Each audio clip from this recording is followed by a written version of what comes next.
नमस्कार, हम देवियों और सज्जनों, आप सभी का हार्दिक स्वागत है। आज हम पढ़ने जा रहे हैं नवपाषाण युग, संक्रांति की अवस्था। मानव ने मध्य पाषाण युग में काफी उन्नति की है, जो पाषाण युग को नवपाषाण युग से अलग करती है। इस युग में जो क्षेत्र पहले बर्फ से ढके हुए थे, वहां धीरे धीरे जंगल उगाए। बड़े पशु तो वहां से चले गए, किंतु मनुष्य ने कुत्ते को पालतू बना लिया। कुत्ता उसे शिकार में सहायता देने लगा। मध्य पाषाण युग की विशेषता छोटे औजारों का इस्तेमाल थी। इन छोटे औजारों को लघुअश्म कहते हैं।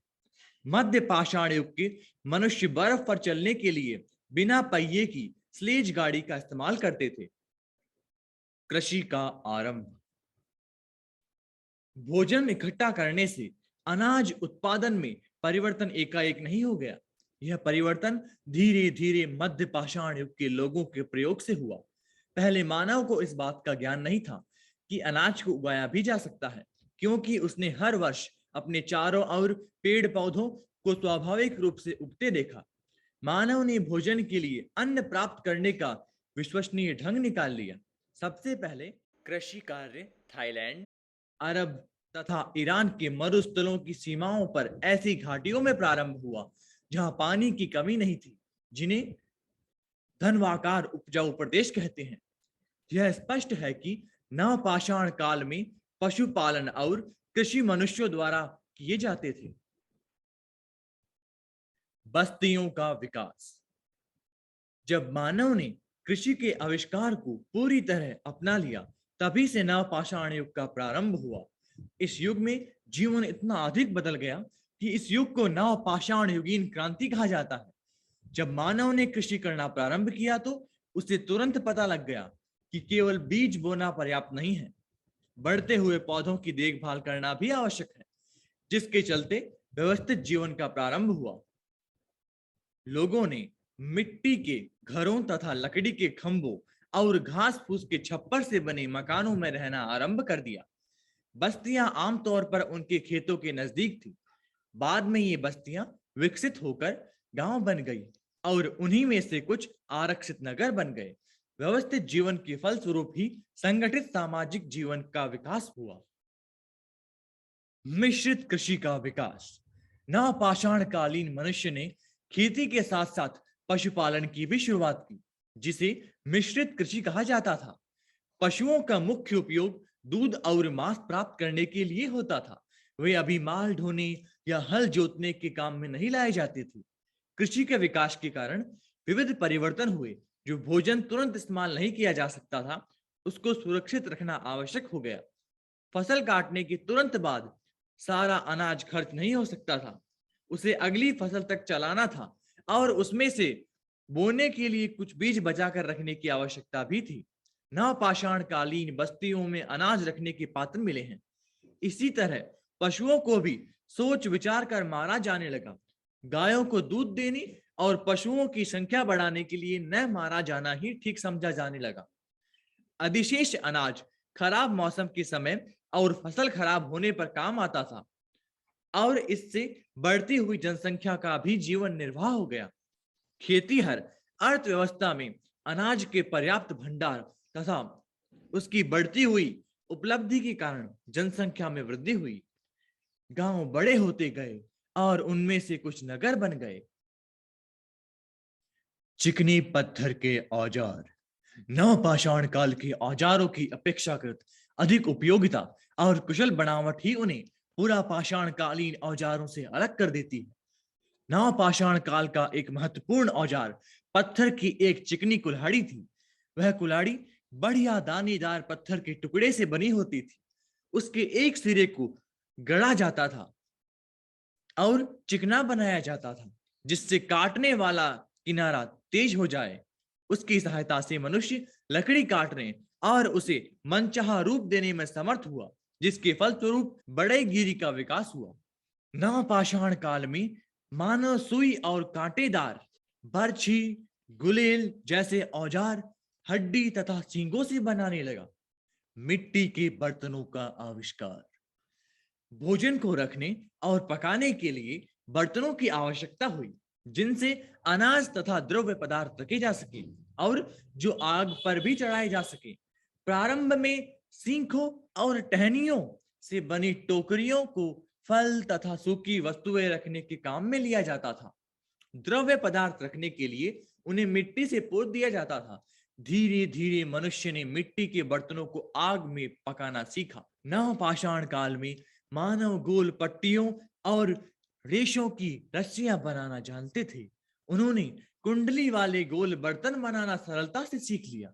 वे मिट्टी में रेत, पिसी हुई सीपी और कटा हुआ भूसा अच्छी प्रकार मिलाकर उसकी लंबी रस्सी सी बना लेते थे, जैसा कि वे टोकरी बनाने के लिए करते थे। इन रस्सियों की कुंडलियां बनाकर एक के ऊपर दूसरी रखकर उन्हें चिपका लेते थे। फिर उन्हें मनचाहा आकार देते थे और पका लेते थे, जिससे बर्तन सख्त हो जाते थे और उन पर पानी का कोई असर नहीं पड़ता था। मिट्टी के बर्तनों का आविष्कार सभी नवपाषाण कालीन सभ्यताओं की विशेषता है। कातने और बुनने की कला का प्रारंभ। इस काल में खाल और पत्ती से बने घाघरों के स्थान पर मनुष्य सन, रुई और ऊन के बने हुए कपड़े पहनने लगे। 3000 ईस्वी पूर्व के कुछ ही समय बाद सिंधु घाटी में कपास उगाई जाने लगी थी। इस समय के आसपास इराक में ऊन का इस्तेमाल होता था, परंतु कपड़ा तैयार करने से पहले कातने और बुनने की दो प्रक्रियाओं का आविष्कार तथा दोनों का एक साथ प्रयोग करना आवश्यक था। कातने के लिए तकली, तकुआ और बुनने के लिए करघे जैसे पेचीदा मशीन के आविष्कार मानव बुद्धि की महान सफलताएं हैं। सामुदायिक जीवन में सुधार। व्यवस्थित जीवन और खेती बाड़ी ने मनुष्य को अवकाश का समय दिया। खाली समय में वह पत्थर के औजार, कुदाल या बर्तन बना सकता था। कुछ लोग जिन्हें अपना भोजन उत्पन्न करने की जरूरत नहीं थी, अपनों को हमेशा दूसरे कार्यों में लगा सकते थे। इसके फलस्वरूप श्रम का विभाजन हुआ। नवपाषाण काल में सामाजिक विषमताएं उत्पन्न नहीं हुई थी। ऐसा माना जाता था कि खेती की जमीन सारे समुदाय की संपत्ति है। समुदाय अलग अलग परिवारों को जमीन के टुकड़े खेती करने के लिए दे देता था। यह सारा समुदाय सम्मिलित खेतों पर काम करता था। धीरे धीरे अलग परिवार अलग अलग भूमि खंडों के स्वामी हो गए और जमीन सारे समुदाय की संपत्ति नहीं रही। जमीन की भांति मकान, बर्तन और आभूषण भी अलग अलग परिवारों की संपत्ति थी। धार्मिक विश्वास।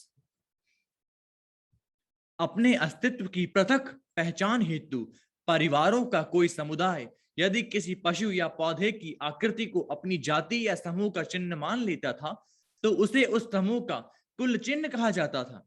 इसी प्रकार मृत व्यक्तियों को दफनाने के ढंग से नवपाषाण कालीन लोगों के धार्मिक विश्वासों के विषय में कुछ ज्ञात होता है। मृत व्यक्तियों को हथियार, मिट्टी के बर्तन तथा खाने पीने की चीजों के साथ कब्रों में दफनाया जाता था। उस काल में लोगों का मानना था कि जिन मृत पूर्वजों के शव जमीन में नीचे गड़े हैं, उनकी आत्माएं फसलों के बढ़ने में सहायता देती है।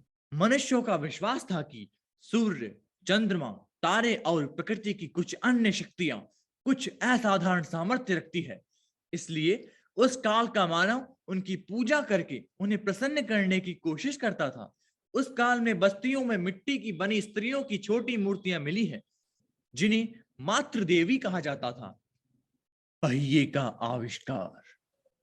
इसी काल के आसपास मनुष्य ने पहिए का आविष्कार किया, जिसके परिणाम स्वरूप एक तकनीकी क्रांति हो गई।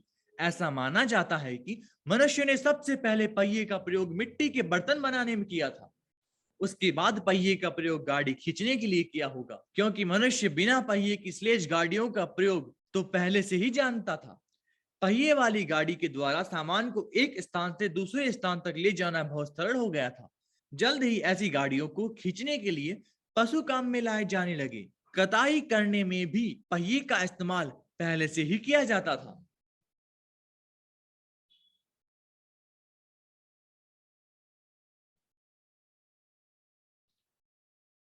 तो हम फिर मिलेंगे, तब तक के लिए